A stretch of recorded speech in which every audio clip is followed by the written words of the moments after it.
Another year of video games has more or less come to an end, and that means it's time to look at my personal games of the year once again. 2014 was something of an off year. There's plenty of good stuff this year, but the fact is none of it's very revolutionary or very new. A lot of it's retreads of old games that we've all played before. Nevertheless, I've still compiled a list of 10 games that I believe represent some of the best that video games had to offer this year.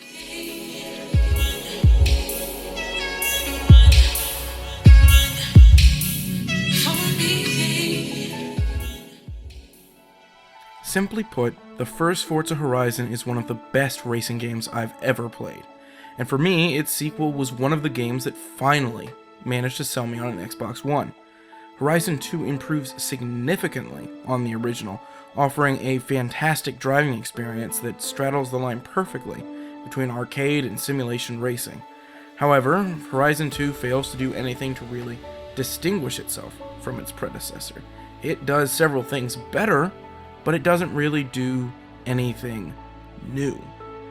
That said, I've still spent an insane amount of time touring the roads of Southern Europe in insanely expensive cars, and I don't see myself stopping anytime soon. While we're on the topic of sequels that failed to rise above their predecessors, let's talk about Dark Souls 2. Just like Horizon 2, the second Dark Souls game simultaneously manages to be one of the best games of the year, while also being a massive disappointment for those who played the shit out of the original Dark Souls.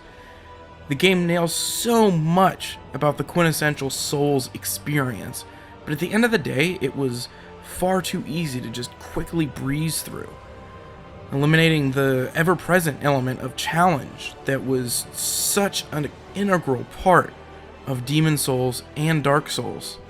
Nevertheless, the gameplay remains incredibly solid, and the experience as a whole still amazingly fulfilling. One game that did manage to rise above its lineage this year was, surprisingly enough, Call of Duty Advanced Warfare. Now, Call of Duty is not a series you expect to really evolve from year to year. Sure, there's gonna be slight changes here and there, enough to justify you putting down another $60, but with Advanced Warfare, Sledgehammer Games has managed to move the series forward in both the single-player and multiplayer arenas, while still managing to remain firmly rooted in the characteristics that have defined the Call of Duty series since the seminal fourth installment. One of the handful of wholly new games released in 2014, Sunset Overdrive takes a few hours to get going, to really get its hooks in you. But once it does, it somehow manages to keep its manic pace going throughout, roaming around the city at full speed, grinding on wires, and running on walls, all while killing thousands of enemies using a wide variety of crazy and unique weapons, was certainly one of the high points in the year when it came to pure, unadulterated fun. All that said, the game is often held back by a meme-inspired sense of humor and endless jokes that land flat more often than not. As games like Sunset Overdrive easily demonstrate, comedy can be very difficult to pull off properly in a video game. Many games rely on well-worn jokes or try and imitate what's popular at the moment a game is being developed. But Jazzpunk is different. Instead of directly pulling jokes from other sources, Jazzpunk chooses to adopt a style. More specifically, the very distinctive satirical style of classic films like Airplane and Top Secret. You can never predict what's going to happen next. And while that being part of the fun severely limits the replay value, I very much feel like I got my money's worth out of just a single playthrough of Jazzpunk. Making a fantastic game doesn't always involve introducing new ideas or mechanics. Sometimes it just means you need to combine old ideas and mechanics in a way that hasn't been done before. Middle-earth: Shadow of Mordor takes concepts and mechanics from a number of different games and combines them in a way that improves each of its disparate parts. Most notably, Mordor nabs the excellent combat system from the Arkham games and merges it with the open-world trappings of an Assassin's Creed. And in combining that with the game's nemesis system, which helps make every encounter unique, the developers managed to almost make the game's well-known setting irrelevant as far as the enjoyment of the game is concerned.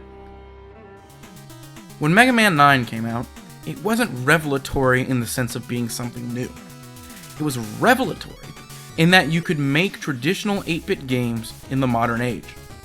While there have been many attempts since to make 8-bit games, many of them do things that simply would not have been possible on an 8-bit system, relegating the visuals to nothing more than an artistic choice.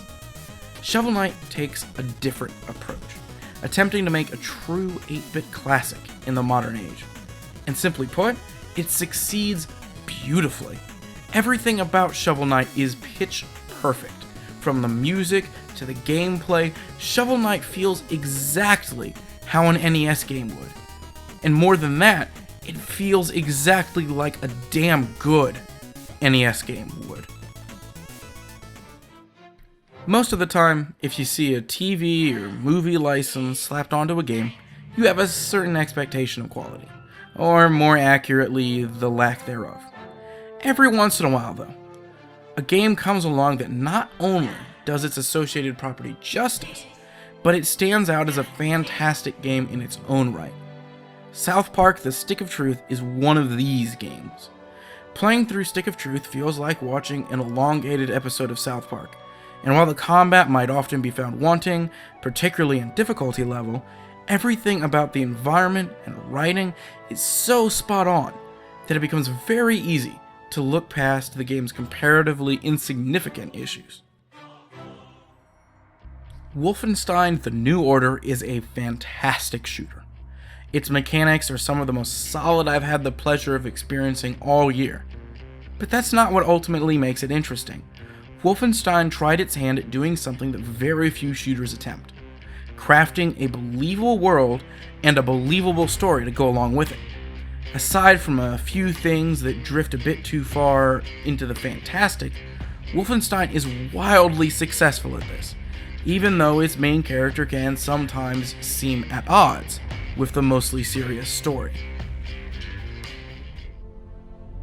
The two things that I love to find most in games are stories that allow me a significant amount of agency, and games with a giant world that I can explore at my leisure. A world that can sometimes seem unlimited in its scope. Dragon Age Inquisition delivers on both of these in spades. After disappointing recent showings in both Dragon Age 2 and Mass Effect 3, it seems like BioWare is finally, once again, hitting their stride. All the gut-wrenching decisions and political intrigue you'd expect from a Dragon Age game are here, along with the band of misfits bringing along their own personal issues into the fold. Thankfully, unlike Dragon Age 2, the world of Inquisition is massive and really feels alive. Each individual zone is unique, with intriguing side quests that expand on the Dragon Age story in interesting ways to be done in each one of them. Perhaps the most impressive thing about Dragon Age, though, is that after playing it for 70 hours and completing the main story, I immediately wanted to go around again. And any game that can do that is deserving of being my game of the year.